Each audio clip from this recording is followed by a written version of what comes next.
Never done nicotine in my life, but the only forms of ever consuming nicotine was always associated with smoking. And now that you could do it without smoking, Yeah, no, I was vaping like a madman. you were vaping like a madman? Yeah, and then once I got on these, never vaped again. When did you start vaping? So when did I start? Like 17, 18. And I was going strong to like 25, and then since last year, haven't picked it up once. Good for Feels you. so much better. Since the Zins? Yeah, since the Zins are what helped me quit. Like I would not. I would Because you got your fix. Yeah, I need the nicotine because like my whole day is like high powered intensity, and like nicotine definitely helps with that. Yeah. So without it, I'm just like sluggish So you use this every day? every day. So I have so many different flavors. How much does this cost? How much is this pack? $4.50. I ship them $4. from Sweden, like in bulk. I Really? get all the Swedish flavors. Like the New York flavors are bad. Yeah, they're illegal, right? They're a lot of the flavored Zins are Those illegal. too addicting. That's Do you find that to be true? Yeah. They are. I have a Zin in my mouth from morning till night. That's Only times crazy. I don't have a Zin in my mouth is when I'm eating. Really? Yeah, for sure. Wow. Yeah. Wow. Is that your personality in general? Yeah. You get very into whatever you're into? Yeah. That's literally me. That's how I would describe myself. Like whatever I do, it's like 500%. You know, like most people to go like have like that saying like 100%. I'm just too locked in. You know. Is that a family thing or is that a you thing? It's a family thing. It's a family thing. You guys are an intense family. It's definitely my dad. I would say some of my siblings. Yeah. No, like everyone in my family got it.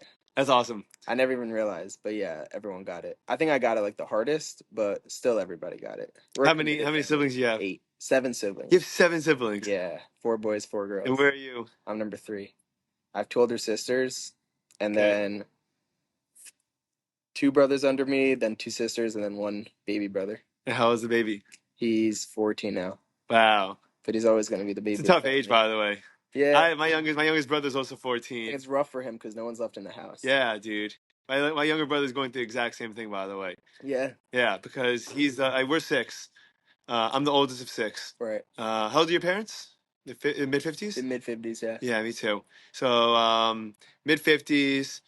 I'm the oldest of 6. 4 boys, 2 girls. The youngest boy is in 8th grade, and the next youngest is in 12th grade. So the house is pretty much empty, except for him. Exactly. You know, and this kid's been the kid's been dealing with siblings getting married and nieces and nephews being born and people moving in and out of the house, and like he has probably the least stability of any of my siblings. Right. You know, I was thinking about that. Yeah. Like, you know, like they may be like consistently in the same house, but like his life, like who his family is always changing. It's crazy. He's also like the least parented by far, though. So, yeah, that's a nice quirk of being last. But he and my mom are extremely close. Right. So my mom is very like mama bear, kind of like nurturing, and so she loves. So he's lucky to have that. Mm-hmm. Definitely. This is a beer that from a brewery in Nashville, Tennessee, I think. Zool Brewery, XUL.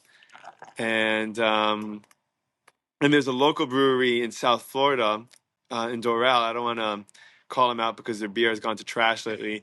But they have this great guest fridge, and they just stock up on beer from other breweries around the country. And if you want to come in, they sell single cans or bottles. Yeah, so I stopped by there because I was in the neighborhood anyway, and I picked up like five or 6 beers, and none of them were theirs because their beer is just awful now. And so there's the game changed. Yeah, are you close to siblings? Ish? My youngest brother, I'm very, very close to. Get out of here. How often do you talk to him? Every single day. Really? He has a phone, he's texting you all the time? Yeah, like, me and him are just the exact same person. Okay. He's just younger. It's a cool feeling when that happens, right? He's the exact same person as me. Same exact personality. He's like, I was very into basketball growing up, so he's still like more than me. Really? Yeah. Is he better than you? Way better than I was. Like, really? Yeah, he's next level. He's like D1 ready in a few years. You think so? Yeah, for sure. Is he gonna go for it? No, because like my parents wouldn't go for it, but he's on that level. Like it's ridiculous. Is it? I trained him. Like, you trained? I was about to say years. Yeah. Like 5th grade to 8th grade, I trained him like every day, like all kinds of drills. Like everything that I taught myself, I taught him. Yeah. So I didn't have that. Yeah. I had to teach everything myself. So he got a huge advantage, huge head start. Like when he plays with kids his age, it's just so dumb. Like it's he has to go like 2 grades up to like really good competition. That's all. Is he competitive? Yeah, super. So I've been like very involved in his sports lab. I coached him for 3 years, like his league games. So that's why we're so close. The rest of my siblings, I don't have too much in common with, so it hasn't always been like. Is it in terms of like life or? Everyone's like on very different religious levels. Yeah, me too, dude. I Very got different. that. Sure. So I have two brothers that are like learning 18 hours a day. Nice. Like they got the extreme personality, they just use it just for learning. Right. So my other brother, Sterling, the one that I'm close to, he's like much more like me. Sure. And I have four sisters, like two yeshivish, two not really so yeshivish. But like again, it's like a big mix of a family, I would say. Yeah, it is. Yeah. Where are your The parents only at? two, like there's two carbon copies. There's me and my brother, and then my other two brothers. Oh, Like, really? we're both totally It's different. sets. But we're both like And two what of about the the exact girls? same sets. I would say the exact same thing. They're Two- also sets two sets, with one yeah, another. Yeah, That's cool, man. I know. It's cool because it's probably you could see that's probably what the genetics are. I You know. know, like it's probably I just like the agree. It is. personality traits It that got is. passed down. 100%. Right. Yeah, it's like 2-2-2-2. It's very funny. And what about your parents? I would say my father's like very frum. I wouldn't call him yeshivish, but he's Right. very frum. Yeah. And my mom's just like a chiller. Yeah. Yeah. She So just my loves to parents are chill. flipped. My dad is super chill. Doesn't like to stick himself in any box. My mom's probably a little bit more in the yeshivish Right, end. so exactly the opposite. But I was the only one that was really. I mean, my siblings would disagree with me. I grew up modern Orthodox. I went to TABC in Frisch, and they went to TABC in Mayano, and then became just more religious from there. Right. But I was the only one that kind of fought to become more modern Orthodox. Yeah. And then kind of found my own way after high school. Just like found my own relationship to it. Like I didn't want to be in any box, and Right. boxes bother me. Yeah, They me feel too. like they're easy ways out. Me too. That's why I love this place. No, in the community. Yeah. Yeah, dude. Fire community. Because everyone kind of just does their own thing, and everyone feel Exactly. and there's not a lot of judging. I've noticed. Zero. It's really fun. Free community. It's really fun. Yeah. It's really really cool. But at the same time, like the shul's like stark. Like it's a great place. Like davening strong. Mm-hmm. The atmosphere is strong. Like What do you think makes it? Joke, you know? What do you think makes everyone so tolerant? I think that's why people moved here. To like escape that Mm-hmm. that judgmental atmosphere, judgmental environment. I was thinking that. I feel like whenever I describe the community to any of my friends or anyone asking about it, I'm like, I don't want to say it's a bunch of rejects, but it kind of is like a bunch of people that don't like that aren't going to conform to sitting in any kind of particular box. Exactly. That's how I feel about it too. Chaim. Cheers, dude. Yeah, and then when you have that, you have so much more room for individuals and creativity. It's funny because actually most of my growth also. Mm-hmm. Like when you don't feel any sort of pressure, it's so easy to grow on your own. Yeah, definitely. That's what I felt since I moved here. Mm-hmm. This is the first time. It's funny that we're talking about this because most of my very close friends growing up, even after I was becoming more religious myself, were not religious people because I found that people that were less religious tend to have a little bit more easy to be around, individuality, like more personality. Yeah, exactly. And I didn't. I never called it a rule. I just found it to be more the case than not. Right. But then when you moved here, and everyone was just cool with everyone doing their thing and not imposing, like. There are people that are like more wholesome. They don't like to hang around drinking or smoking or anything like that, and like they don't judge you for that. They're just not going to come hang out for that, and they're totally comfortable saying, "Hey, I'll catch the next chill. We'll see you next time." Exactly. And then if something's more their speed, they'll pick up and they'll join. Right, but even them, like they're not judging it. They're just they're just like it's not for me. Exactly. Yeah, it's really cool. Yeah, I'm a huge fan of this community. Like I'm looking forward to buying a house here. And being You've been here for how long? The long run. 6 months now? No, 9 months? almost a year. Almost a year. January's gonna be a year. January's a year. Yeah, we moved January 15. It's crazy. And you moved without really knowing anyone, right? You knew Zach. Zach, yeah. You knew Zach. Yeah. And you were looking to leave Brooklyn anyway? Oh yeah. I'm saying like I had to stay there in the beginning because I was still working in like a job. What do you do? I trade stocks. Cool. And crypto. Yeah. And you do it for yourself? No, I have a company. Mm-hmm. I have like a trading group. I have a Discord. You know Discord? I've heard of it. It's basically like WhatsApp. Like it's a big chat group, but like there's channels. So like, for example, I have a channel where I post in and no one else could talk on it. Mm-hmm. But then there's another channel where everyone could post and talk. So I give trades. People pay a monthly membership. I don't take anyone's money or anything. And then anytime I take a trade, I post it on the service, Right. on my channel. And so people can see what you're doing. Exactly. And like sometimes people will take the trade, sometimes people won't take the trade. But we also focus a lot on education. So we teach people how to trade for themselves. So we don't just like, okay, join, take whatever trades we do, and then make money. Like we teach them how to do it on their own, risk management, everything. It's me and one partner. When did you start this? Do you remember GameStop in 2021? Sure. Yeah, remember that story? Yeah, of course. GameStop, AMC, Yeah. a couple of them, yeah. Yeah, so I was involved. In terms of? Like I was trading it back then. Okay, you were trading GameStop. Yeah. You saw that it was going up, Yeah. and you knew that you were going to just ride that wave. Yeah. I was on Reddit. I was one of the apes. Okay. I was like very, very original to the story. It was very early. Did you watch the Netflix movie with? Yeah. What'd you think of it? Horseshit. Yeah. Honestly, none of us actually enjoyed the movie because like it felt so far from true. Yeah, so far from true. Hopefully they make a real one day. You know who the writer Michael Lewis is? He wrote Moneyball, The Big Short. Yeah.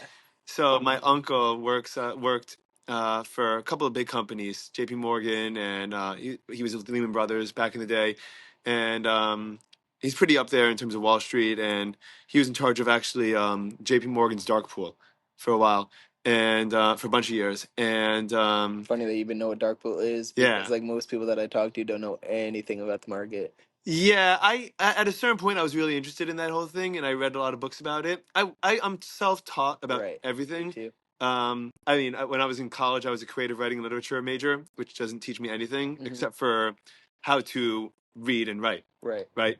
But it was fun because it gave me a lot of freedom and a lot of opportunities just to chase anything that I was interested in learning about. You know, so I was interested in the entertainment industry, I was interested in stocks, I was interested in finance, I was interested in real estate, and I would just read books about everything. You know, and then I would talk to and so and then I would find. I mean, there's really, it's no joke that the Jewish network, is really awesome. Yeah. And so, so you find people that you could talk to about whatever it is that you're particularly interested in. And if you're even half decent at just reaching out to people, finding a cool LinkedIn profile, finding the business, like the company email format, right? Let's say I want to reach out to someone at Disney, it's first name dot last name at disney.com. Easy enough, right? You just then you cold email someone, you find something in common, you find out we both went to Binghamton, we're both from New York, you write in the caption. You went to Binghamton? Yeah. Oh, nice. Yeah, I knew dude. a lot of people that went there. Yeah, I love Binghamton. Who'd you know that went there? Wait, how old are you? 26. Okay, we definitely overlapped some A people. bunch of people when I was in Israel that I was like in a circle with, a lot of them were going there. Okay, cool. Okay. Forget about it. You can tell me if you want. You can tell me another time if you want. Yeah. But yeah, so basically in 2021, January, I was in the mirror at the time. I did 3 years of TJ. Really? Yeah. Did you like it? Loved it. TJ's great. Yeah, TJ's the best place in the world. You know, is that brother-in-law in TJ? Danielle Halpert? I don't think so. Doesn't sound familiar. Okay, he's a couple years older. Yeah. No, I don't know. Okay, maybe it wasn't even there. Yeah. Okay. And then after TJ, I went to the mirror, which was like the biggest. Why'd you do that? Biggest mistake. Biggest mistake. There's a big push in TJ. If you come in like, kind of crazy and then you really change your life around over 3 years, there's a big push to like go to the mirror and finish up there. Right. So just for 1 year context, so TJ is a yeshiva that's relatively laid back, we call it, and the Mir is one of the more intensive, more religious yeshivas in Israel. And the TJ program is like they want you to get it all out of your system in year one. Right. Like party your brains out, club, girls, everything, but get it all out of your system year one. So you could grow up. And then year two, start doing some therapy, start like getting emotionally healthy. Like you don't go to TJ unless you have a story, because most of the guys there are from religious families that got turned off in a big way at some point. It's like the Israel version of Waterbury. Exactly, but in their hearts, they want to do the right thing and they want to come back to Hashem. Right.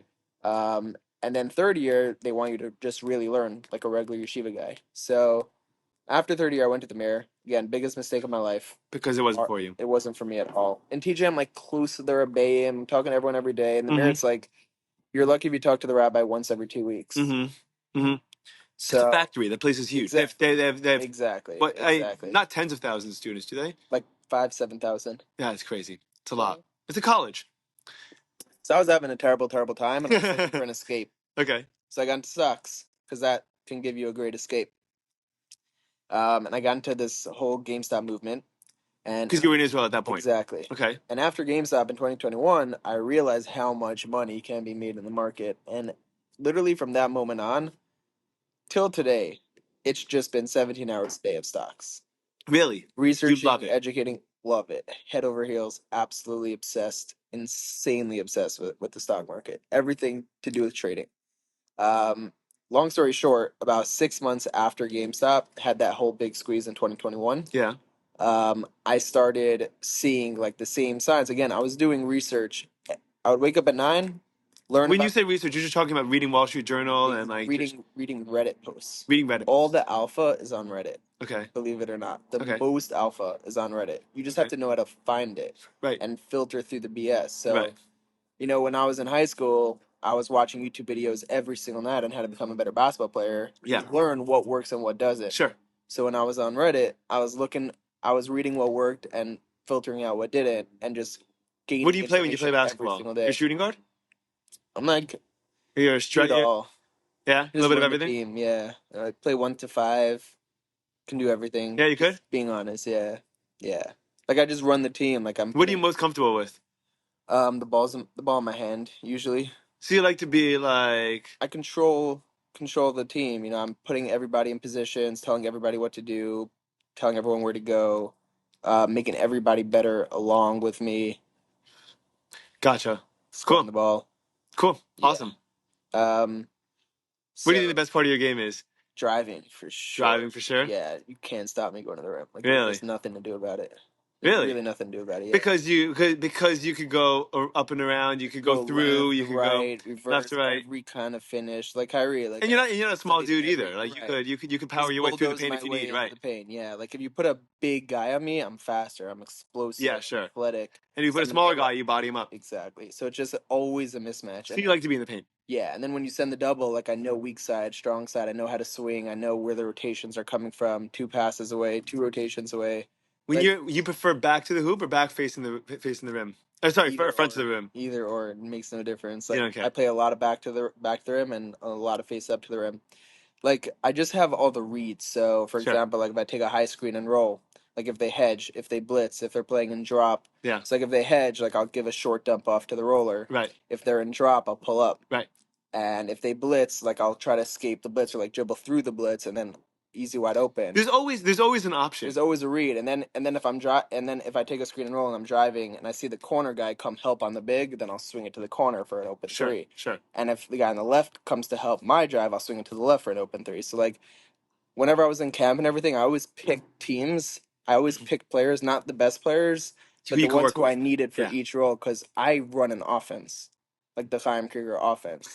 And like all I need is the right pieces, and we're winning games. Right. I need a big, I need a shooter, I need a defender, and I need one other guy that can score the ball if I'm getting double teamed every play. Right. That's it. That's pretty easy. Yeah. I mean, like it doesn't simple game. Yeah, it is. By the way, but it's a lot of fun. It's a lot of fun because the magic of making plays happen is just as satisfying, if not more satisfying, as scoring yourself. When you get a great read and you watch the chemistry and you feel that chemistry in motion, and like you know exactly what everyone's gonna do, and then you get the ball to them, you're like, that was just like the best thing ever. You know. I hadn't played since high school. I came here. I decided I was getting back into ball again because I wanted my wife to see me play one time where like I was good again. Yeah. Like I always told her I was really good in high school and like she never saw it. So I came here. I played ball for like 3-4 hours every single day for like 3 months. Mm-hmm. Get back in shape. I got into insane shape again. I joined the JCC league. Won every single game. Won the MVP. Like my wife saw. There you go. She understood. I proved everything I needed to prove, and now I'll probably never. You perform better under pressure? Yeah. I'm way worse. Pressure. I'm way worse under pressure. When you're that practiced, like there's just no pressure. Your practice gives you the confidence to overcome pressure.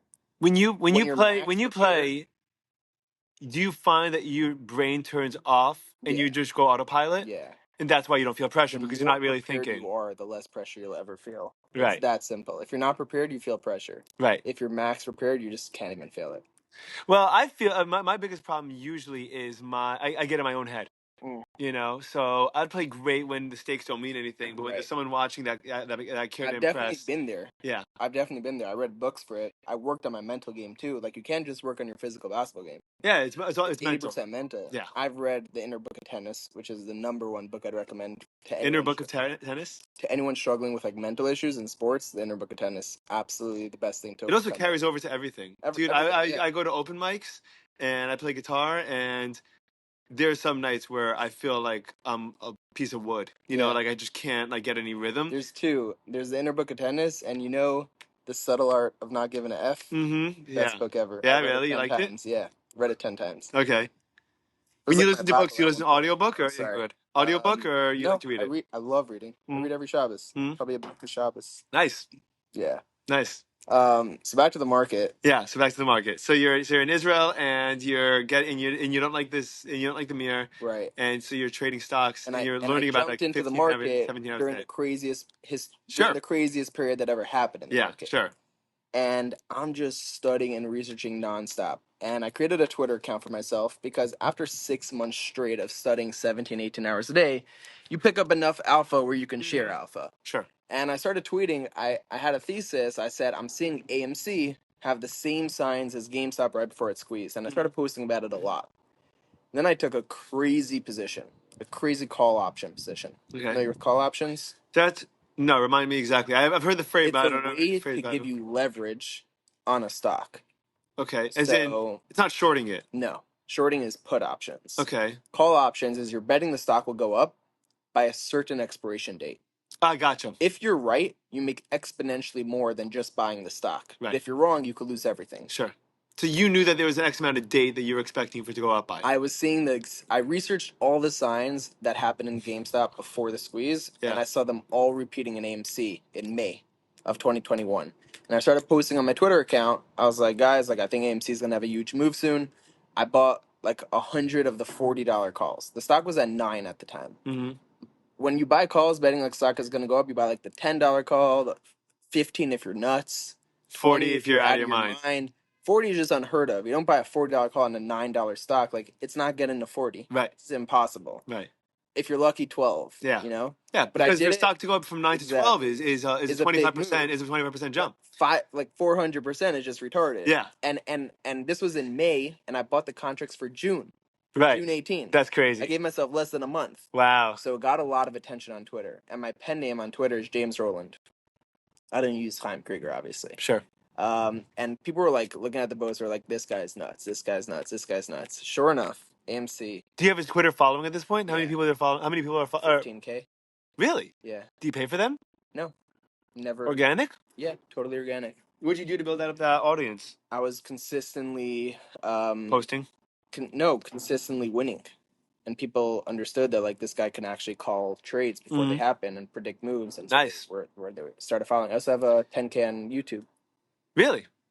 And that's you said you were live streaming. Yeah. Earlier today. No, I'm doing it at 5. Oh, you're doing it. Okay, gotcha. But like, yeah, live stream often. The Twitter, I have a Reddit, I have a YouTube, all under James Roland. Okay. So, long story short, AMC went from $9 to $72 before June 18th. Get out of here. And my 6K position turned into 1.5 million. No way. Yeah. So what are you living in the classics for? Okay. Now, in terms of popularity, I blew up overnight. Everyone was like, this guy called it, like James Roland called it, like he was posting, he said he's taking all How'd you come up with that name? No idea. You just thought of it. Still don't remember till this day. You just popped in. Yeah, it just happened. That's the best way. By the way, sometimes that's the muse, man. It just lets you know, It just happened. Mm-hmm. So after that, I basically got greedy, of course, and I was like, "Oh, it's going to 10 million." I didn't sell. Man. It went all the way down to 300K, and then I sold. Okay. Now, this was I had literally just entered the world of the stock market. You know when they say like when you win the lottery, like people give it all back, yeah, because they're not used to having that much money. Yeah. For like the first 3 months after that, I was hitting clubs and hotels and bars and restaurants every single day. And how old are you at the time? 22. There you go. Makes a lot of sense. I would do it now. $5,000 a night. Yeah. Shavata, the Orient, just like nonstop taking 10 guys with me Yeah, to good for you, hotels. dude. for the I night. love that, man. I took everybody with me. Taxis to and from Tel Aviv 3 times a week. Yeah, Just insane. Like I've never had money like that. yeah, Then I was like, okay, I'm Mr. Big Guy now. I know how to do this. I'm gonna win again. And I just started betting $40,000 at a time on extremely risky options trades. yeah. Long story short, I blew the It entire doesn't have to be such a long story. All you need is a couple of those. I blew the Trades. entire thing. I took a couple of stupid trades. I Yeah. thought I was invincible. Down to 0. Right. But I gained an insane amount of popularity. And you had a ton of fun. And I had a ton Dude, of you had fun. a ton of fun. I Yeah. mean, you live the way most people don't get to live for most of their Exactly. lives I was in those few definitely living months. the life for those few months. Wow. And I always knew in the back of my mind, like, I'm going to hit one of these again. Do you know Donnie Lieber? No. Five Really? Towns? Muncie, but hung out in Five Towns. Don't know him. Okay. What happened was, people, I blew up on Twitter because everyone was like, this guy called it. And someone asked me, he's like, I have a Discord. We charge $30 a month. Why don't you join? We'll grow. We'll have like monthly subscriptions. You'll make money by just, instead of posting on Twitter, post on the Discord. Mm-hmm. If you think this stock's going to explode, post on the Discord. Mm-hmm. People will pay to see that kind of information. Mm-hmm. So I joined. And over time, we just got more and more successful. And instead of charging $30 a month, we started charging $100. No way. And then you're familiar with BBBY? No. Okay, so in 2022, the stock BBBY went from 5 to 30. What company is that? Bed Bath & Beyond. Oh, yes. I remember that also. Went from 5 to 30 in a week. But then it crashed again pretty quickly, right? Exactly. Yeah. And it went bankrupt. But listen to this. I told my whole Discord that I'm going long at $5. And at 28, I said I'm exiting. And we nailed it. Yeah. Like, nailed it. Everyone made a shit ton of money. And that was the first time where I was like, holy crap, this is insane. And I finally kept my gains. And I made like another 200K. Then I gave it all back again. Yeah. I felt rich again, and I started, like on BBBY, I put in 5K, turned into 200. Yeah. And then I just started spending 50K on these risky options trades and blew it up. Yeah. And I was like, okay, like. But what's to stop you from putting 50K into, let's say, one of those? Greed. Like you have like a real estate Greed. company, it's just greed. Just Because you can have a real estate company, if you put 50K into, they give you 5% back monthly or something like that where you invest in it. In my mind, I'm you like, get why would I free get cash. 5% when I could double it in 2 days? Well, it doesn't have to be everything that you put in. It could just be a little bit just Greed. to be safe. It's greed. Just greed. It's the same thing that gets you there to begin with that stops you from being safe after. So this was my second time making life-changing money and throwing it down the toilet. Wow. And at that point... And how old are you at that point? Bed Bath & Beyond? 23. So it's 2 years later. Yeah. 1 year later. 1 year later. Yeah. First of all, the feeling of making that much money, scientifically, is 50 times stronger than meth and heroin.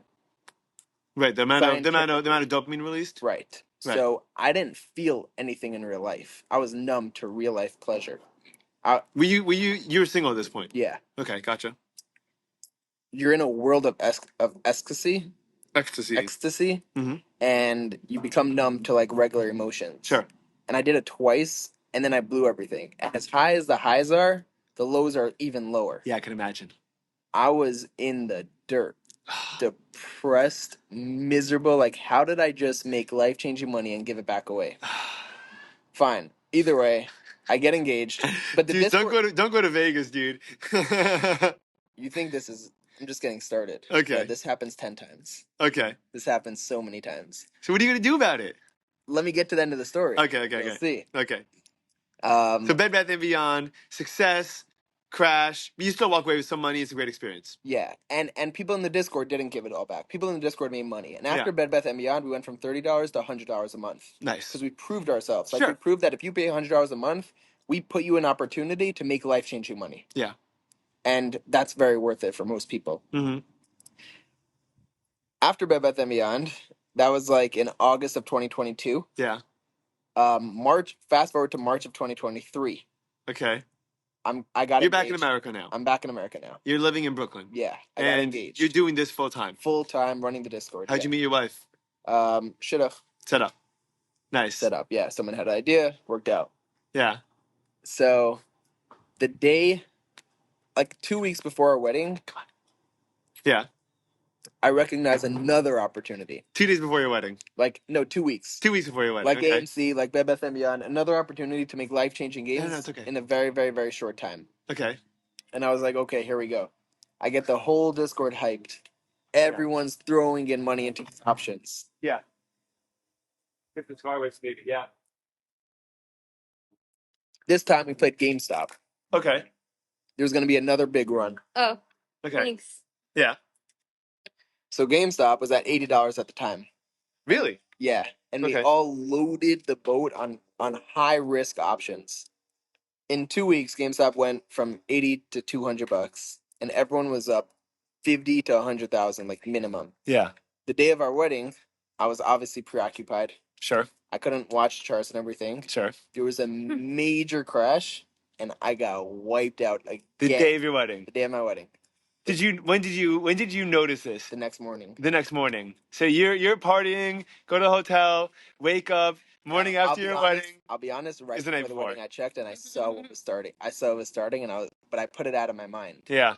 I put it out of my mind. I wake up the next morning. I go from like, again, life-changing money to zero. Just Yeah. like that. Yeah. Third time now. Third time.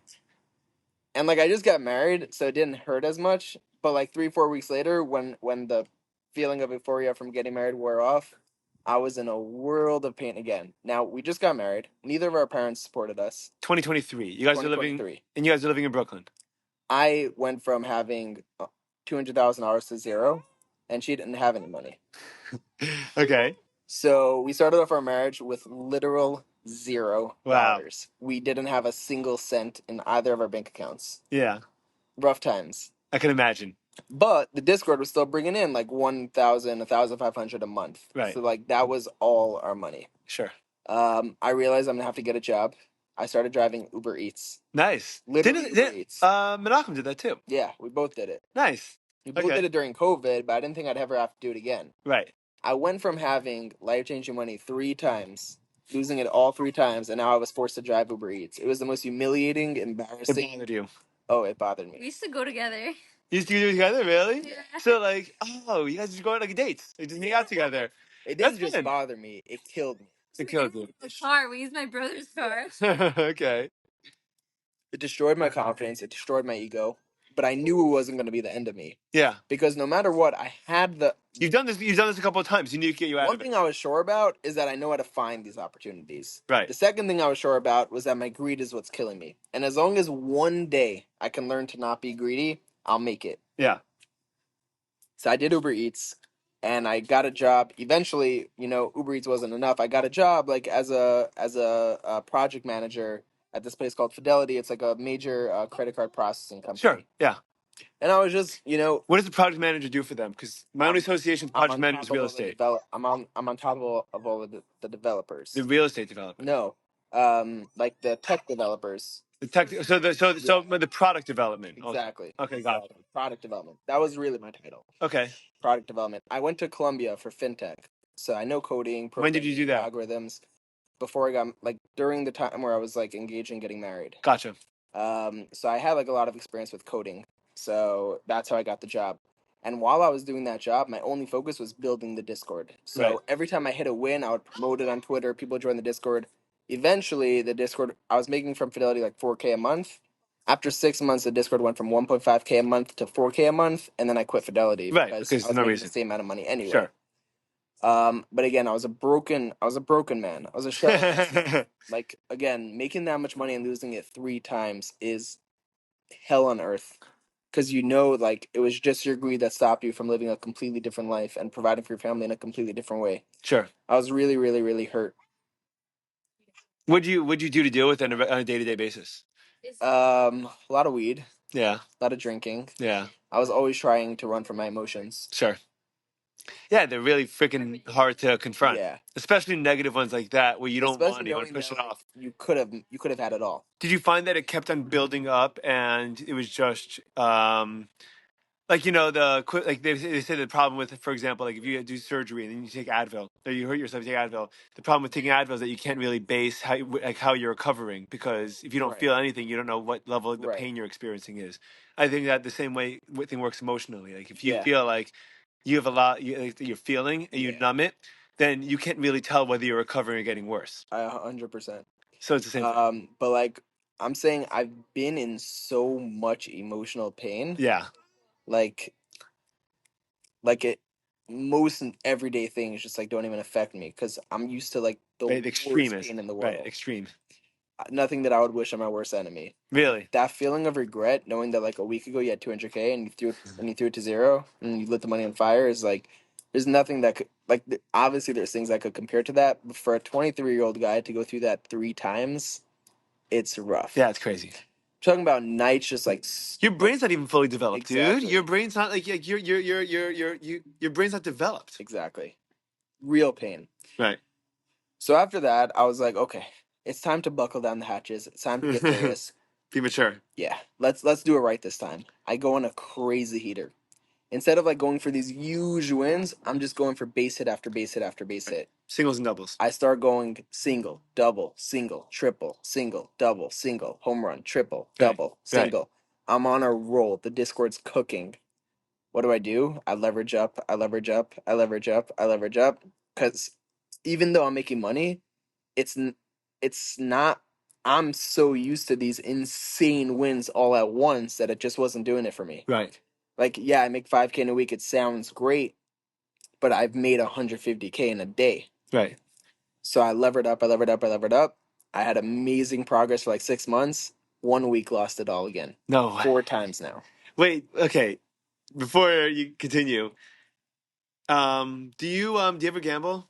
No, not really. I'm saying I gamble every single day. You gamble, right? I was gonna say, Every single day. when people say that stock trading is like gambling, individual stock trading is gambling. You agree? 1000%. That's what it is. I'm an addictive gambler. Okay. Not even a question. Gotcha. Now, But the casino is zero temptation. so it's funny because I'm not a big gambler by any means, right? I enjoy.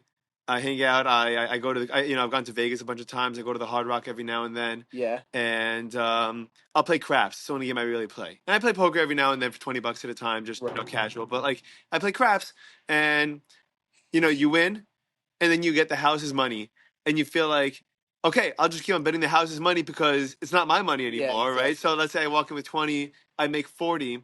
I put the 20 back, Mhm. and I'm gambling the 40, and then I end up getting riskier and riskier with my stupid gambles, and then the next thing you know, I'm down that original 20 also, and then some. Right. And if I was just principled and just stuck to either just sticking to the house money, which I would still feel like is a loss at the end of the day, by the way. But like every single time I walk away, I'm like, I'm such a freaking idiot. Why don't I just stop when I was up? It's just not worth it. Like, because you feel gambling invincible, is. by the way. Right, You can feel exactly. invincible. You feel like I hacked the system. I know how it's gonna work. Exactly. Exactly. So it's the same thing. Yeah. So this is the Same fourth thing. time. You're 23. I'm You're 24 now. 24. You're a couple Yeah. of months into I was being doing married, amazing for half a year. and you're living in lost it Brooklyn. all- Yeah, and lost it all in a month. And I was doing so good that I booked a trip to Israel for Sukkot, balled It's out an expensive trip. on like a 20K trip, Yeah. and I was gonna pay for it with the funds. Yeah. It happened the week before we left. Ah, Because I was trying to like make a ton of money so that we could just go insane in Israel. it breaks I my lost all of it. heart. No way. 4 times from being considerably wealthy at a young age, married with no kids, to absolute zero. The only money I was making was the Discord money. But Baruch By the Hashem, way, that's enough to keep the bill, like to pay your mortgage, Right. or to pay the and we had rent or zero whatever. savings. Yeah. I would pay my rent, I would pay the bills, pay the car, but zero savings. And Baruch Hashem, my wife was working at the time, it's like another 2-3K a month. It helped, but it was again 4 times of just being so high and then being so low, and those emotional swings like are damaging to somebody's emotional health. Do you talk to your wife about it? Always, yeah. That's No. good, by the way, because it's not taken for granted. A lot of people don't even Right. talk to anyone about it. I Like know. it's so I know. If you don't have anyone to talk to about it, oh my God, do I feel bad for you? right. The only thing that helps is having someone that loves you no matter what, that you Yeah. can talk to about it, that doesn't look at you as a failure. Yeah. But I looked at myself as a failure. Yeah. But So are you hard on yourself? Yeah, extremely. But I always knew that one day I was gonna win. I was Right. gonna win that greed, and I was gonna catch out a huge win. Fast forward, we moved to Florida. I'm still like making my way back, and then I found this crazy opportunity in the market, and I was very very early to it, and I told my whole Discord about What was it. it? It's called Wolf. It's a Bitcoin mining company. It was at $1.60 when I found it. Can you explain what Bitcoin mining is? Yeah. Do you understand what that is? Because I have no idea what that means. Okay, so Bitcoin is a currency with a peer-to-peer network, meaning it goes straight from my wallet to your wallet in seconds. With no with in nearly between. exactly, with No no in dark between. pool. Exactly. Okay. No in between. No third party, which Right. is most important. Now, every Bitcoin transaction gets added is a block, and the block gets added to a blockchain, and then it's permanently there forever on the blockchain. The history of that transaction. Exactly. Now, the Okay. way a transaction gets through is you have a bunch of high-powered computers that solve mathematical equations. In order to send a Bitcoin transaction, for example, a computer needs to solve a mathematical equation. Once it solves it, the block gets completed. What's the equation? It's just a complex mathematical equation. But to do, like, what is it? What's the point of it? Why does it exist? Solidifying the block, like to So prevent to add it to the security. chain, and also to make sure that it's secure. Exactly. Okay. And the computer that solves it gets a reward. It's called a block reward. So that's also added to the block? Yeah. So now this history of blocks that of Bitcoin trade is a combination of actual transactions and then the Plus the computers miner that are reward. recording the transaction. Yes. And these Bitcoin mining companies have warehouses of thousands of rows of high-speed computers, and they're just solving these algorithms every single day On autopilot. on autopilot. And then whenever they solve a transaction, like again, all these miners are fighting for one block. Let's say there's 26 publicly traded Bitcoin miners. Every time I send a Bitcoin transaction, they're all fighting to grab it. So who decides who gets it? Well, it's really like randomized. But they're like the more computers you have, obviously, the higher percentage chance you have of getting the block. So let's say I want to send you Bitcoin, right? I'm Yeah. buying Bitcoin from you. Yeah. There are different. Or if you're even buying it from an exchange. Sure. Let's say I'm buying Bitcoin from exchange. Let's say Yeah. I'm buying. I can buy Bitcoin on Robinhood, for example, right? I'm buying it from Robinhood, and there's a series of thousands at this point, probably millions of computers, or tens of thousands of computers, and my trade could be conducted through any one of those random computers. Do those Whichever computers one get any isn't busy benefit yet. from? Yeah, They do. They get a percentage they get of it. percentage of Bitcoin. Yeah, exactly. So they want transactions to happen through them because then they get a percentage. And then they get So they're the brokers. exactly, and they get Bitcoin, and then they hold the Bitcoin, which exponentially grows over time. Sure. And that's how Bitcoin mining companies make money. What's Bitcoin at today? It's like 80,000? 96,000 right now. Wow. Yeah. Wow. It was at 70,000 3 weeks ago. Yeah, I remember that. I remember thinking like, I had no idea it was at 90. Yeah. Okay. So basically, I found this Bitcoin miner, and my thesis was that with AI becoming the new, I'm sure you know AI is the new craze. Sure. So these mining companies, they already have. You can't make AI profits without high-speed computers. You can't. Okay. In order to generate AI revenue, you need thousands of high-speed computing. Because you need the For computing. all the You need the nodes computing for AI, potential, for right? ChatGPT. Like, how do you think the AI calculates data? It needs a high-speed computer. So if Isn't a computer needs servers? servers. It needs servers. Those are like the big. Yeah. Okay, gotcha. High-speed computers, HPC it's called. Yeah. Now, if you're a big tech company, if you're, let's say, Google, Amazon, Tesla, etc., Apple, you don't have 5-10 years to start building out these warehouses packed with computers, thousands of rows. Right. So what do? You go to a mining company that already has it and say, hey, can we lease 1/3 of your high-speed computing to generate AI revenue? And that's great revenue for the mining companies, and then for them. Exactly, it's a win-win. And I saw that coming well in advance. You saw that this process was going to happen. Exactly, I knew it would happen. And TerraWolf uses carbon neutral energy, so I had a feeling it was that company that was going to. What is carbon? How does that work? It's basically just very sustainable for the. So does that mean it uses solar power? Does that mean it uses? It's carbon neutral, which is like some energy Yeah, so it is doesn't like burn harmful for the environment and right. some isn't. And they were the only Bitcoin mining company that had carbon neutral. And you energy. knew that anyone that had any kind of agenda Wants good whatsoever, or publicity, headlines, they would need it. Right, exactly. That was my thesis, and I stuck to it for 3 months. The stock went from 160 to 2. This is 2020. This is last year. This past year. Okay.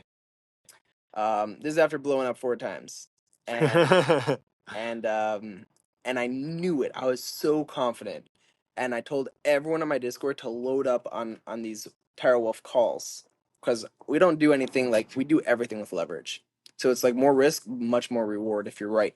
Okay. And so for 3 months, I was posting everywhere that like I'm very bullish on Terra Wolf. Like I think this is the best stock to get into right now.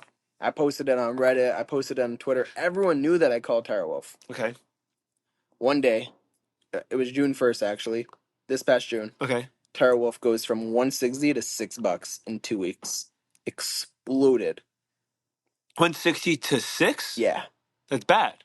Crash. $1.60. Oh, to $6. oh, It okay. went ballistic, and Okay. everybody in my Discord, everyone was Made a long crazy it. amount of money. People. If you had What 10K, were you calling it? What was the call at for that? I was calling to like 5, and it went. And even it past. went past Yeah. that. Okay, gotcha. Everyone that put in $10,000 made $100,000. Nice. 10x. Now I had a lot of money in, and I made a lot of money, and finally, for the first time, I sold it. Good for you. But I sold it on the way up. So instead of getting the top, I sold some at 3. I That's sold some at okay. 4. I sold some at 5. And You have a family now, dude. Exactly. And I felt the feeling of like, dang, I wish I held a little longer. But I told everyone, I was like, which feeling would you rather? Going up like crazy and then losing it all? Or at least selling for a profit and it goes higher? And everyone's like, yeah, we agree. The Discord was euphoric. Now, all my revenue comes from memestockwatch.com, which is my company. So the better I do... Meme Stop Watch. Meme Stock Watch. Mhm. Like meme stocks, Mhm. meme stock watch. Right. The better I do, the more revenue we generate because people tell that, like when we hit that wolf trade, first of all, millions of people on Twitter knew that I was calling for it. So a lot of people joined after they saw I was right. Right.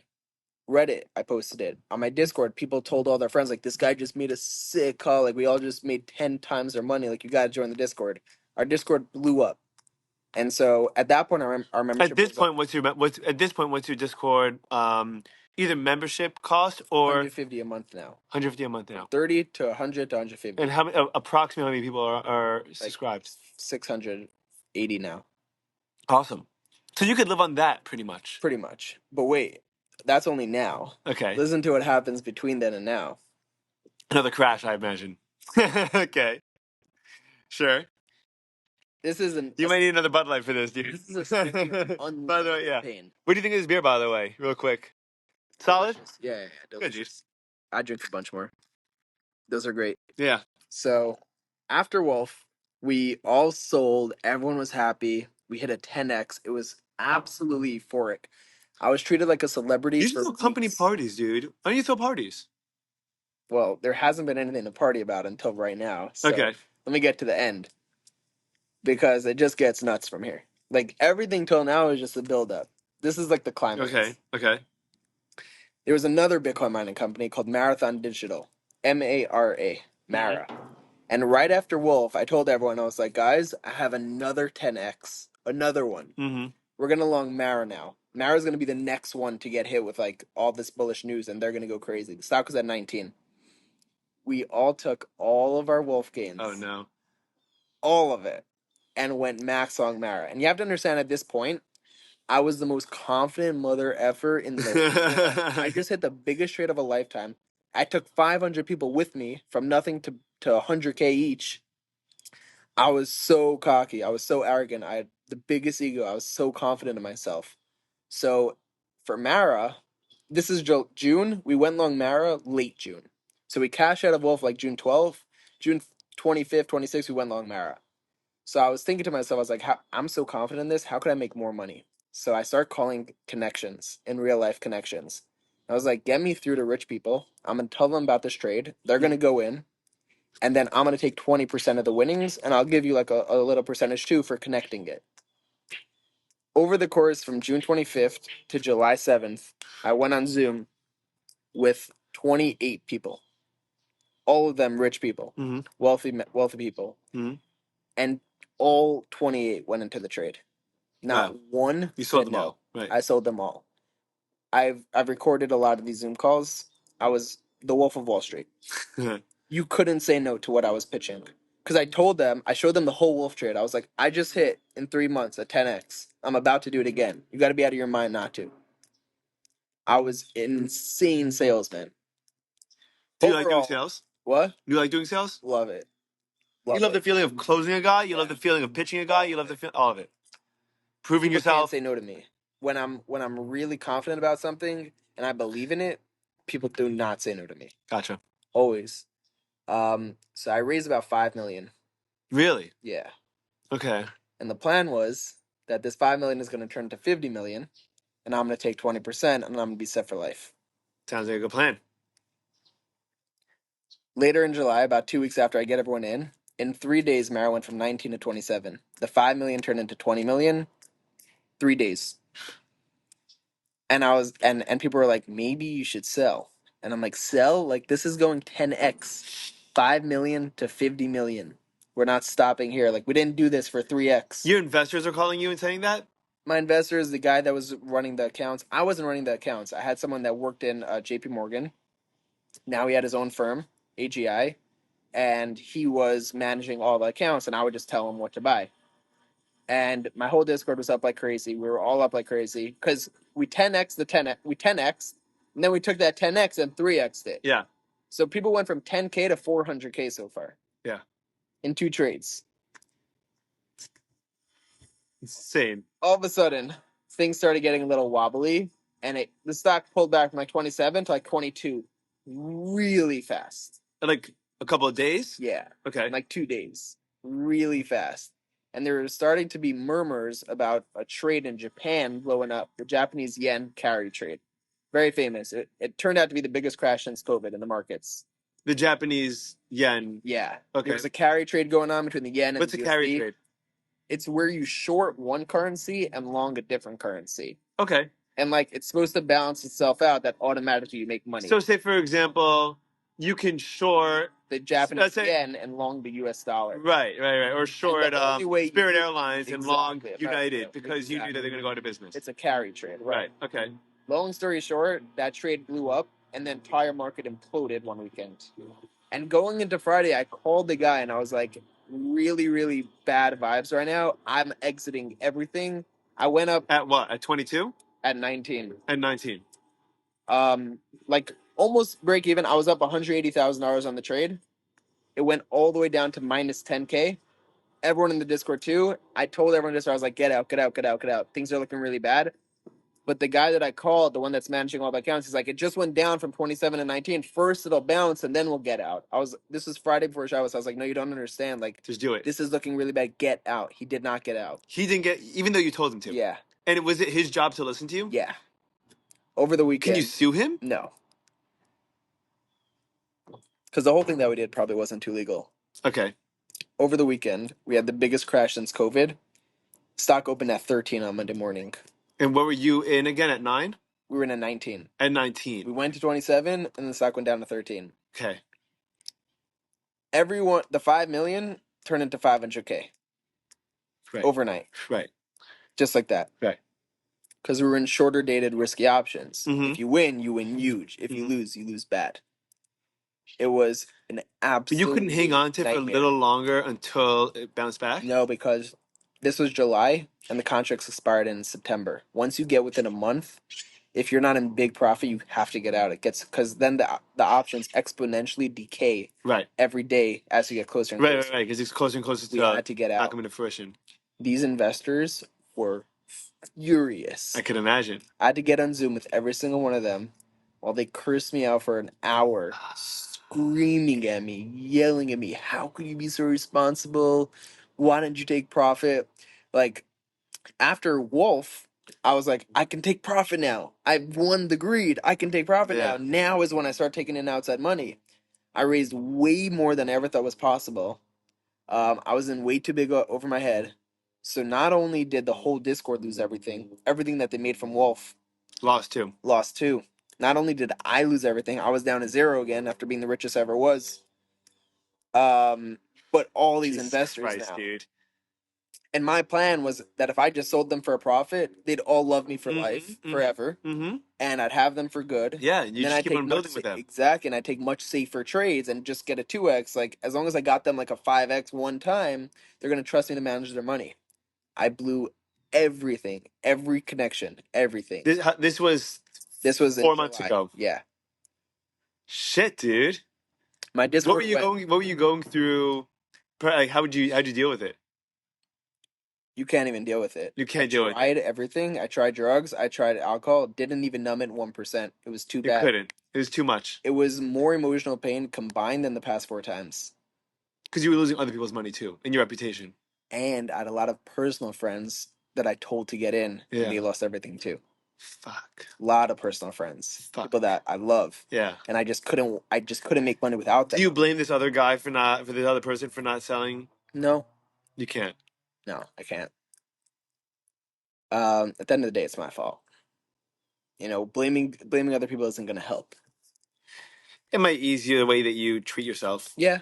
You know, but you can say, I did what I had to do. This was a mind-numbing pain. Yeah. Where I can't imagine. All of the drugs just didn't help. Yeah. I couldn't look at at these people in the eye. Yeah, yeah, Look at them in the face. Yeah. I was broken beyond belief. belief. Dude, I'm so sorry. Cracked like a eggshell. I couldn't even talk for like 3 weeks. My Discord, half the people in the Discord left, canceled their subscriptions. I had no money because I just lost it all. So my monthly revenue was now barely enough to pay bills. Right. We had zero. Absolute zero. My wife wasn't working at the time anymore. What did she say?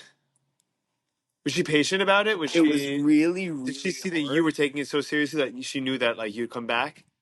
It was really, really hard because we also had just had the baby. Yeah, of course. And I was so busy with this that for a month I couldn't even help with the baby. Yeah. And it was the first baby, and it was really bad. It was a very bad period. Wow, dude, I'm sorry. Because I showed her all the money we were up, and she said, "Sell it because you lost it the past 4 times." Yeah. And I said, "No, I know better. It's going higher."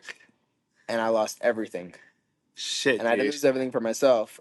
The Discord lost half its revenue overnight, which was really, really bad because it takes a lot of work to bring in people. Yeah. To convince people to pay $150 a month is not easy. Once you get them, you want to keep them forever. Yeah. My real life friends, I just moved here. Yeah. I just met all these guys. I already lost all their money. I couldn't even look at them anymore. All these investors hated me. They wanted to kill me. Yeah. They wanted to sue me. Everything. They were coming after me. This is the absolute lowest point of my entire life. Now, I hadn't really davened since I got married. Like, every morning, because when I wake up, the market's already moving. It's like too much anxiety that I have to sit through, like from 8:30 to 9:30 to be up, like during pre-market and watching price and everything. It's just too much. So I liked waking up like 9:15, go into my computer and just be ready for the day. I would say Shema with my tefillin, maybe say Shema Ezra, and then go right to the day. Yeah. But I was not connected to God. At all. What was it because of your all-in investment in this? My mind was just so involved in stocks, I didn't have time for God. Right. And when I was at the lowest low that I've ever felt in my life, there was no one to turn to but God. Yeah, sure. So I started davening again. For the first time in my life, for the first time since like 5 years, I started getting consistent with Minyan every single day. Started coming even to KHH Shachars on time. Yeah. Shabbos day. Like I never did that before. Yeah, I usually show up for Musaf. See in West Hollywood. Yeah, I usually show up for Musaf and that's it. West Hollywood, I was coming every single day. I was trying to come even on time, like 8:30. I was trying to be there. Super consistent with it. Every day, by Shemona Esrei, I would just put my talis over my head and just bawl my eyes out to Hashem by Shema Kleinu. Like, really? I would daven for a few things. I would say, please Hashem, help me make all my investors' money back. Please Hashem, let Meme Stock Watch, my business, grow greater than I ever could have possibly imagined. And not implode. And please Hashem, let me make money in some other way because I don't know how much longer I can rely on just this. Those were the 3 things I davened for every single day. I also davened for like hell for me and my family. Of course. You know, that I should have cheshek to daven and learn. Hashem should help me have strength if I made Sarah and Shmir Sanayim. But like those were the 3 things. Help me make all my investors' money back. Help me Stock Watch grow greater than I ever could have possibly imagined. And help me make money in a different way. Right. July, I sent out a message to my Discord. I said, guys, I'm going to be honest with you. We effed up big time. Yeah. This is horrible. And I understand everybody that wants to leave. But I said, I have models that I created. I'm a fintech engineer. So I know how to code. I've created some really good models. That's why people subscribe to my service. Do you use AI to help you code? Why not? I do it myself. But I know how to predict the market. Everyone knows that. Even Mara went up from 19 to 27. Everyone could have sold and been rich. Yeah. My only problem with stocks is that I get greedy. Forecasting the market, I'm incredible at. Everyone knows that. There's no doubt about that. Uh-huh. And I told everybody, I said, listen, November 15th, I see another huge window of opportunity where we can make back everything and more. What's November 15th? My models saw a huge window of strength for Mara. And elections are November 9th. 6th. This was in early August, after we lost everything. August, September, October. I said, everybody, if you trust me, you've been here a long time. Yeah. You know. You've been doing this for a couple of years now. Yeah, I've been doing this for 3-4 years at that point. I was like, you guys know that I know how to see these things coming. I just got greedy. I made a huge mistake. I was like, if you trust me, stick it out till end of November, and we will make back everything and more. And this time we won't get greedy. What were you looking at? My models. I know, but what stocks were you looking at? Mara, on the same stock. The same stock. Yeah. The took same them up. one that went up to 27 Yeah. down to 13. I said, hang on to it. Don't said, go anywhere. No, I said it's going to be bad for like another few months. August looks weak. September looks weak. October looks like it's going to bottom. And November is going to explode again. And I was like, this is the plan. If you guys trust me, we're going to make everything back and more. For 3 months, all we did with the people that we had left was stack Mara calls. Whenever it got really cheap, we just bought more and bought more. With whatever funds we had left, we would funnel our paychecks in every week. Really? Just buy as much as we can. I racked up credit card debt because whenever I got my meme stock watch payment at the end of the month, instead of paying credit cards, I would put the entire thing into my Mara calls. Fuck, dude. You're stressing the hell out of me. Okay. I was that confident. No, I've always nailed these windows. Yeah. I knew it would go up. Yeah. We get closer and closer to November, and the pressure turns up. Because here's the deal. If I get this right, I've been promoting it on Twitter too. So if I get it right, then we're going to get back all our members plus more. Everyone's going to make back all their money. I'm going to make back all my money. The investors will make back all their money. They were 90% down, remember. 5 million back to 500,000. They were 90% down. To make that back is a pipe dream. You're never making that back. But if you really nail it, you could. And basically, November 11th comes along, and I'm like, guys, this is it. This is the window. It's now or never. November 11th, the price gets shat on, gets destroyed. And I'm like, guys, I promise you this is the last dip. This is it. Everyone was like, hey, we're giving up. Like, you were wrong. You said mid-November. This is mid-November. I was like, guys, I'm telling you, it's not time. right here. It's right here. This is the last shakeout. They're just trying to shake you out of your positions. I skipped a little part, but I spoke to every single investor, called them. I said, you really have no other choice. Like, you gave me 250K. You didn't sell, right? You didn't sell. They're still there. We rolled it out to January. Okay. From September to January. So we gave ourselves more time. I said, listen, you gave me 250K. You have 20K left. What's the point in taking it out? Yeah, you're going to lose it, I'll right? get your money back. Yeah. Just trust me one more time. You saw it went up to begin with. Just trust me one more time. If you're down, yeah. Exactly. So I spoke to all of them. Everyone stayed in. November 15th came along. And wait, November 11th. What's the date today? November 24th. Fuck. Okay. Yeah. I told on Twitter, basically, I made a crazy post. I said, we're about to hit the biggest trade ever. Here's a free trial. Join for a month for free. If we win this trade, then you'll stay. Yeah. If not, leave. You don't lose a penny. Good for you for doing that, yeah. I did a live stream about it, explaining the whole trade. Usually we get like 50 subscribers a month, while like 60 leave, or 40 leave, or 30 leave. Like, usually, like, you're probably we don't really breaking grow. even, right? Yeah, You're probably we've breaking been even. at the same revenue for like a year already. Okay. Like, some months are bad. Like July, August, September, October was bad. Yeah. I was barely living. Yeah. I was broke. But then 300 people took the free subscription. Okay. I do the math. Yeah. And the free subscription, it was a lower tier, $75 a month. I don't even know the math on that, but like 300 times 70. 100 times 300 is what? 30K? We just had 2 zeros. Yeah. It's 30K. Yeah. So 300 times 75. 300 free trial members joined on November 11th. It was the biggest month we've ever had in terms of free trials. Yeah. And I knew as long as this works, they're going to stay for life. Yeah. And our whole lives are going to be changed. November 15th comes around. The stock goes from 18 to 27. Fuck yeah. Everybody made not just all the July losses back, in profit. All my friends in Hollywood that did it, they gave me 10K each. They went down to 2K when this whole thing happened. They were at 2K. And I told them, I said, just trust me for another 4 months. You're not On going to lose Friday, it. they were at 18, 19K. Nice. From 10 to 2 to 18, 19. Nice. Calling me saying, oh my God, like it was worth all that pain, money. And there's still so much more to Did get. you sell? You sold the 27? Sold a lot, but keeping more because Sure. this one's going higher. Like, again, I have risk signals.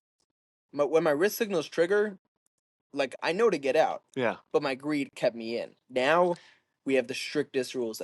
And everyone can see the risk signals now. As soon as a single one flashes, we're all selling. Yeah. None of them flashed yet, so we're good for now. Still going higher. Everyone in the Discord made back all their money from July plus more. Yeah. From that move. The investors are like 80, 90% back break even. Yeah. With more upside coming. Yeah. All The the investors are happy now. insanely happy. They're They never thought they'd see the money again. They're now 80% what back do they there. what are those phone calls like when you call them back up They're again? in shock.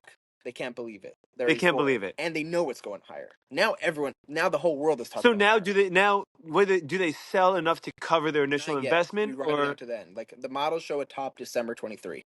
So we just hold till December 23. another month or so? Month. And they'll probably double or even triple. From 5 million to 500K, probably going to end up. This whole thing isn't a sell pitch for me, is it? No. I'm just kidding. Okay. It gets way crazier. Yeah. These 300 free trial members are all staying. Yeah. They all just made life-changing money. In the first week they were in the Discord. They're never leaving. Yeah. So we just went from the worst month ever in revenue to where I could barely pay my bills to now the biggest month ever by double. Yeah. We've never done even half of this revenue that we're about to do. Yeah. With all these free trial members. Now, 2 out of my 3 prayers were answered. Make meme stock watch greater than I ever could have possibly imagined. I never in my life imagined we could possibly be doing this much revenue. Yeah. It turned out that I got the most free trial members ever the same week I had the biggest trade of my life, and all of them are staying now. That's it. All the investors, people that I'm friends with, that went from 10, 13K down to 1, 2K, now doubled their money and have so much more upside. They're beyond happy. They sold a lot of their initials, like they're back even, and now they're letting the rest ride. The investors are 80, 90% of the way back, and they're confident because the whole world is talking about it. Wall Street's talking about it. Everyone's talking about it. The stock's going much higher. I also asked Hashem to send me money from a different revenue. I said, I don't care. Just please give me money from somewhere else. Are you familiar with the meme coins at all? No. Have you ever heard of Dogecoin? I've heard of it, yes. Yeah, so Dogecoin is exactly like Bitcoin, just the coin has a picture of a dog on it. Okay. A funny dog. That's the only difference. And Dogecoin has gone from... That's the name for the Department of Government Efficiency came from. Yeah, because Elon loves Dogecoin. Okay. Basically, there's a whole market. It's called the Solana market, where people make meme coins every single day, and they just publish them. And then if you like the meme coin, you can buy it. And if a lot of people buy it, it can go crazy. And there's tons of stories every single day about a coin going from $10,000 market cap. Like Bitcoin's at $1 trillion market cap right now. Dogecoin's at a $44 billion market cap right now. It's pretty good. There's stories every single day about coins going from a million market cap to a billion market cap. 100x in a week. And what people value about this is that it's unregulated money that's being traded. Exactly. And like if there's Peepee, like the meme, like it's like a frog. Okay. Pepe? No, I think Pepe's the skunk, isn't it? No. Pepe Le Pew? No, it's like a frog. Okay. Like, something else, okay. What other meme that's big is there? Like I've seen the monkey one. You ever heard the term MOG? No. Okay. It's not short for MAGA, right? No. Okay. So like there's a MAGA meme coin. Okay. And like the whole thing is that if other people are willing to buy it, the price goes up. Sure. And that's it. Yeah. Sometimes there's huge culture surrounding these coins, and like people just want to buy it to be part of the culture, and then the coin just goes up. This market prints millionaires every single day, but 99% of people lose money. Because of what? Because so many coins will just go to zero. So how does someone identify? So you have to be good at it. You have to do your research. You have to learn the market a lot. So you have to, because is it like stock trading in the sense that you're investing in the company and the reputation and the way that in the business you're investing in the culture. Over this you're investing in the culture. So have you seen the chill guy meme yet? Yeah, you've seen it. It's so annoying. Yeah. You don't like it? No, it bothers me. It bothers me. You don't want to like But did it resonate with you at all? It felt a little forced to me, actually. Yeah. I think there are other ones that resonated more with me. This one feels a little forced because none of them have really struck like a cultural point that like I felt like But like the whole message of it, like life's hard. yeah, but Just chill. you're just hanging out, right? You're just a chill guy. Yeah. Or like that's like some of them like with the music Yeah, in the your girlfriend's background. yelling at you, and you're just a chill guy. you're just a chill guy. Sunday night, I'm on TikTok and I just see this meme, and then I scroll two more and I see the meme again, and I scroll two more and I see the meme again, and each one has like 1 million likes and Yeah. like 300 million views. I'm like, this is for sure gonna take off because I resonated with it a lot. Right. Because I've been through the hardest shit ever. I resonated. You're just a with chill this guy. meme. You're just a chill Just guy. a chill guy. I go to Deck Screener, which is like how you find coins. I see a chill guy coin. I'm like, oh, this is gonna work. I put in What's it worth $1,000. at? It was at 3 million when I saw it. That's 3 million market cap. Yeah. What's the individual coins worth? Well, at 3 million, it's 0.0003. So Doge is like 0.44 cents. This is 0.0003. So that's less than a penny. Much less. Like Okay. it's like a 300th of a penny. Okay. I put in $1,000 and I go to sleep. 3 days later, on Wednesday, this coin hit $500 million market cap. No way. 1K to 122K in 3 days. Sell. Did you sell? I sold tons. Sell. Sell. I sold most. Buy a house. Move next door, dude. I sold most of it. I sold most. You're killing me, yeah. This time I sold. I sold at 20 million. I sold at 50 million. Put it in the S&P. Get a house. Do something. Million. I sold at 300 million. I sold at 500 million, and I'm still holding some because at this point it became the biggest meme in the world, and now it's going to go to a few billion. Yeah. Like once there's enough traction, it's just impossible for it to stop. It's just a snowball. Yeah. But I sold way more than half. Yeah. And made life-changing money in 3 days. All 3 of my tefillos in 1 week came true. That is. All the investors made their money back. I made crazy money from a different revenue source, and Meme Stock Watch grew greater than I ever could have possibly imagined. I davened for it for 4 months straight. Every single day I tried to show up to chakras. Everything in 1 week happened. If even one of those things happened, I would have been the happiest person in the world. All 3. 2, even happier. All 3 happened from Sunday to Friday. Everything went down in 1 week. And the whole message that I got from this is that Hashem's salvation can come in the blink of an eye. And you can daven for something for years. Wait, I want to 1 second. I want to pick at this a little more. I have to piss first. Let's pause it for 1 second, and we'll restock our beers, and we'll continue. I think I did.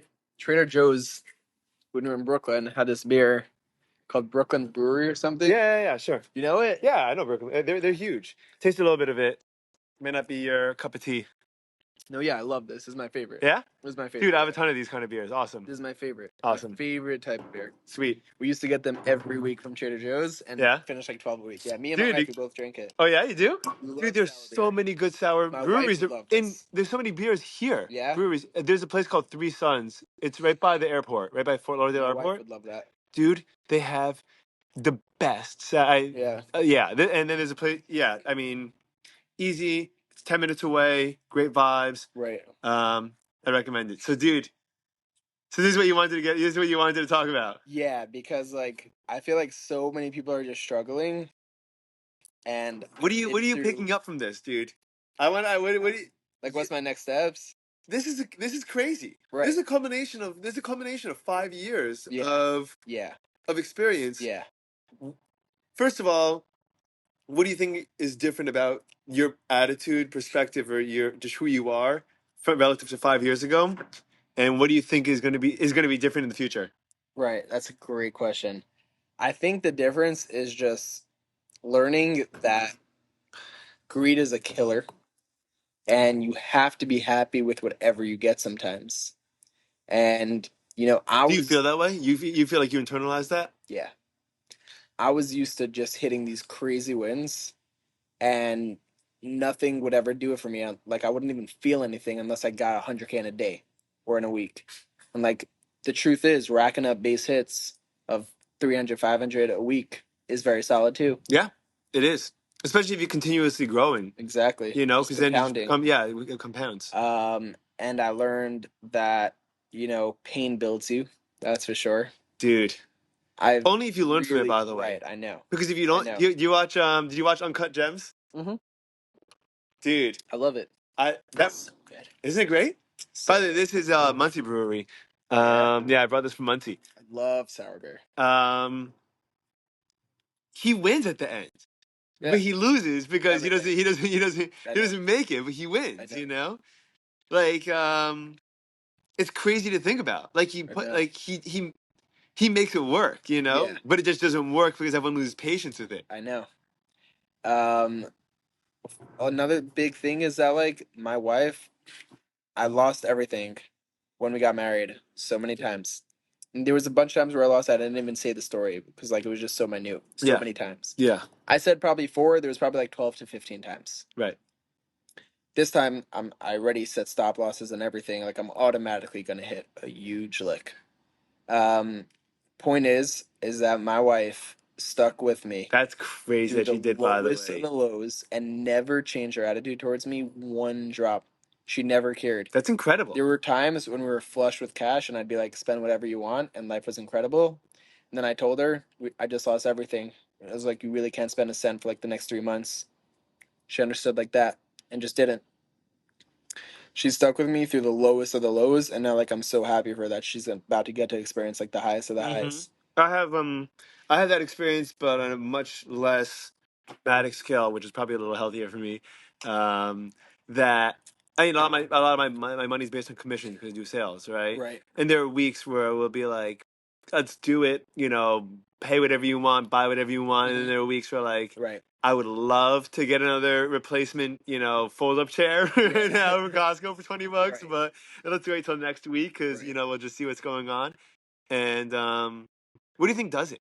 What do you think? What do you like, do you think it's confidence in us? Do you think it's not caring about It's the unconditional physical love, things? not caring about the physical Do you think things. it's not? By the way, they're two different. I think they're two different things. Because unconditional love is one thing, and not caring about the physical things gives you like the patience to kind of Right. It's both. hang on It's through. both. It's seeing through the materialistic side. First of all, I think my wife just always believed in me. She saw that I could make that money. How long She did you just guys date for before we got married? 3 months. Nice, me too. And how Maybe long even is your 2, engagement? honestly. 3 months. How long is your engagement 3 for? months. Me too, dude. Yeah. And when It did was you get quick. married? 2 years ago. 2022. Yeah. So you're going into your March. third year of Yeah. marriage. Nice, dude. I just got 3 years. Nice. Wow. And do you guys know each other beforehand at all? We met like for 10 minutes when I was like 18 and she was 16, but like 10 minutes. Yeah. My wife, I was best friends with was best friends with my younger is best friends with my younger sister, who's 4 years younger than me. So Nice. they only met when they were in seminary. So by the time like they were friends, I was mostly out of the house and kind of coming and going, and like you know, Right. like we just like kind of get flashes of just one another. Right.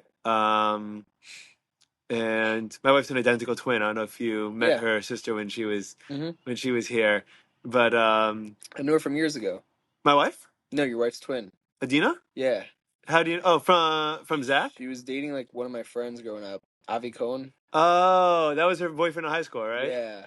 Right. I was Yeah, in that whole crew in high school. you were in that crew. So you hang out at Muncie a lot, Not that much, but yeah, huh? definitely a bit. Right. Who else is in that? Who else is in that crew? Some names. Moshe Eisen. Are you friends with Yeah. him? I mean, I wasn't friends with him. I love that dude. Oh, no, I don't. Really? I mean, Is it still recording? yeah, it Let's is. pause for a minute. I love that dude. What do you call it? I don't know him really from. You want to pause it? Basically, there was like a point where I was like dating his ex. Came to the conclusion not to speak about other people, just just our experiences. Yeah. Wow. So, dude, what are you gonna do now? What's the future? What So do I you? called the Rav, Okay. and the first thing he told me to do was write it down. He's like, This write whole down the whole story, story. this whole experience. Yeah. So instead, I just called you to do the podcast. Yeah. Which I'm And happy you did, by the way, because it's a lot of fun. yeah. Second, I have a lot of miser, so I need to figure out what to do with all that. What do you think? I want to give a lot to the shul. I think you should. Yeah.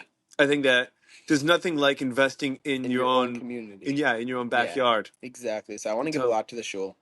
I want to support like my family. I have a family in Israel with 17 kids. What? Yeah. My From one father's relationship? sister. Yeah. From My one father's marriage? sister has 17 kids. Your father's sister has They live 17 in kids. they live in what's it called? What the Not heck? B'nai Brak. Something with the B though. What do they do? Beersheba? No. Are they They just down south? learn. There's like A and B, I think. Okay. 17? Yeah. They're all like Hasidish. Wow. One after another, after another, after another. It's like I gave them my master for a long time. I want to give them again. And I don't know. Like that's why I want to speak to the. That's what I was calling the Rav about. We're going to speak this week. But I basically went from absolutely zero for the past 4 months to, if I'm just smart this time, being set for like if I just don't. You know what I think it has? I don't know. Listen, I don't know you, dude, and I'm not by any stretch of the imagination a psychologist, but I have other friends that when they engage in this kind of behavior, it's because it's their fix for their highs and their lows, and they had to like find a way to rechannel their efforts and their fixes into something else a little bit less potentially risky for themselves and their family, and whatever you're going to get into, like basketball is like a great outlet, or Right. music is a great outlet, or podcasting for me is a great outlet, Right. and like these things where you can kind of see that same kind of tangible growth to get those dopamine hits and to get like those kind of ups and downs, but without risking your family's Exactly. well-being, to kind of like find a way to do this as like keep like So what I told the whole Discord cruise control. is that until now, all I wanted to do, all I ever wanted to do, was to make it for everybody. Was to take everybody out of middle class, and now everyone in the Discord, no matter how much they started with, has a sizable enough portfolio where for the rest of our lives we can now do the least risk and still make enough money Yeah. to make it worth it. Yeah, totally. When you have $10,000, I'll be honest with you, even if you have $50,000, if you want to do super, super, super safe, you're making nothing. You're not making anything sustainable. You're not making anything substantial. But when you have $100,000, or if you have $150,000 or $200,000, And you could? super low risk, you can make yourself 2-3K a month. Really? Super low Like risk. what? You can make 1% of your portfolio. What you do is you sell puts. So let's say you have very good long-term stocks: Apple, Tesla, Nvidia, Google, Amazon, Microsoft, Meta. You sell puts. What's the So put? a put is like a put contract is you're betting the stock is going to go down. You're betting it's going to go down. If you buy it, we're selling them. Meaning contracts calls them puts. Here, I'll explain to you like this. Let's say you go to the Apple store and they have a discount from $1,000 phones to $700 phones. Okay. And you go in and you're the last one online and you get to the door and they say, oops, we're all out. But here's a coupon. And the coupon says that instead of buying $1,000 phone, you could get it for $700 In the future. in the future, whenever we restock. Yeah. Your coupon technically has a value of $300. Sure. You could either use it to buy a phone at a later time, or you can sell it to somebody else. And make $300. Now, what if the price of iPhones goes up to $1,200? You could still get it for $700. So now your coupon is now worth $500 of value. Right. With calls, what you're doing is you're betting that the stock will increase. So let's say a stock's sitting at $10 and you buy a $12 call. Right. If at any point the stock was above $12, let's say $13, $14, $15, you can buy with one call option 100 shares of the stock at $12. Even if the stock is at $12. Right. Even if the stock is at 20. So your call option, if the stock is at 20 and your call option is for 12, is technically worth $800. Gotcha. If it's at 30, it's technically worth $2,800. Gotcha. If it's at 13, it's And then you technically worth sell what $100. those are worth. Exactly. You could sell it to someone else. That's called a put? That's a call. That's a call. A put is exactly the opposite. So let's say I have 100 shares of Apple at $100, and I'm scared that it's going to go down. So I buy a put for $99. Now, if the stock goes to 90, even though it went to 90, I can still sell my Apple shares for $99 because I own a put option. So technically, that put option is worth $900. Okay. Because if anyone else wants to sell their Apple shares, the stock's at 90 now. Yeah. They have to sell it for They have an 90. opportunity to buy it for 99. They have an opportunity to sell it for for 99, right. So if I either want to hedge my shares from downside, or if I'm betting that, let's say I don't own any Apple shares, I just think it's going to go down, it's at 100, I buy a $99 put. If it goes to 80, my put is technically worth $1,900 because someone else can use that put Yeah. to sell their shares at 99, even though the stock's at 80. Right. So you're kind of like placeholding. You're placeholding a stock price at a certain Now, price. if it goes up, your put will expire at $0. You'll lose the whole put money, but your shares go up, so it cancels out. Right. So is that the safest way to invest? Exactly. To That's hedging. put. Yeah, you buy shares and then you also buy puts just in case it goes down. But you buy less puts than you own in shares. Right. So you're bullish, but just in case there's like a crazy landslide and Apple drops from 100 to 80, you Right. get to sell your shares at 99. Right. So let's say Tesla's trading. What do you at think's gonna happen with 200. Warner Brothers? Have you been following them at all? No, I Do can you look follow at Disney? WBA. I know the ticker. Dude, I've traded it. the last thing my grandfather did before he died. My grandfather was a was a high school teacher, Holocaust survivor, PhD, taught in Fairleigh Dickinson in New Jersey, and he's a teacher, makes what $40,000, $50,000 a year. He died and left all his grandkids with six digits. Right? Really? He had 9 grandkids. He left them all with 6 digits. How? Invested. Wow, Dude. Legend. Invested, hustled, was always looking for the opportunity, smart place to put his money. That was it, right? Legend. Yeah, insane, amazing. One of the last things he did was tell me to buy Warner Brothers Discovery stock at I think $17 or $18 a share. Now 10. It's been at like anywhere between like 5 and 9. Oh, really? Yeah, and obviously it's not a lot of money. It's $500. I don't give a crap, Right. But it's funny because I was like, listen, because I really didn't believe in investing in except for a company that you really feel like you could follow and like you could keep track of. And I love Disney. Right. I've always loved the company. Yeah.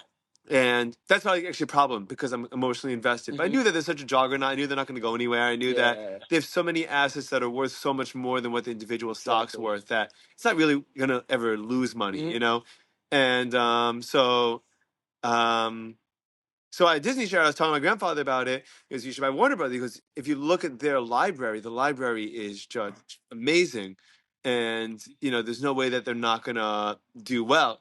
So I was like, fine. And then the last thing they did was tank, Right. and now they're hemorrhaging cash. And That's because they went the woke way. Go woke, go broke. Warner Brothers. Yeah. They did. They have. They just did they've been making a lot of very bad business decisions. Yeah. They didn't know they did about bad business decisions. Yeah. And now, in order to try to keep up their cash, they've licensed like almost all their great TV shows to Netflix. So that's why if you go to Netflix, you can watch Ballers, you can watch Perry Mason, you can watch like all these great shows. And it's not, but that makes the HBO streaming service less valuable, Right? Because you can you can watch it wherever. Right. So like they've been a mess, dude, in terms of. But entertainment stocks are fun to keep track of. Do you keep track of Netflix? Sure. Yeah, of course. What do you think about Netflix? I'm saying like. Do you think that? What do you think of the Tyson? Paul fight? Tyson, just in terms of a business, just in terms of business move, because the fight was a shit fight. Right. But the fight was awful, but it got over 100 million viewers worldwide, and it was one of the best marketing. Jake Paul knows how to market, dude. It's no crazy. No question about it. He turned the dumbest fight, one of the dumbest fights in sporting history, into one of the biggest cultural events in the last decade. Because everyone that tunes in just wants to see Jake Paul get knocked out. They want to, right? Yeah. Everyone is rooting for that. Yeah, of course. And he knows that he doesn't care. Yeah, he doesn't care because he's making bank off it.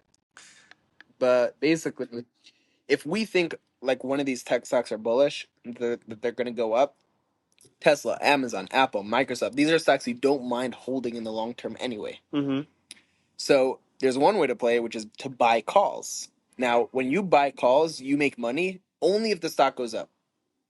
Now, if the stock goes up, you make a lot of money. Yeah. But if it goes sideways for a month, then each day your calls lose value.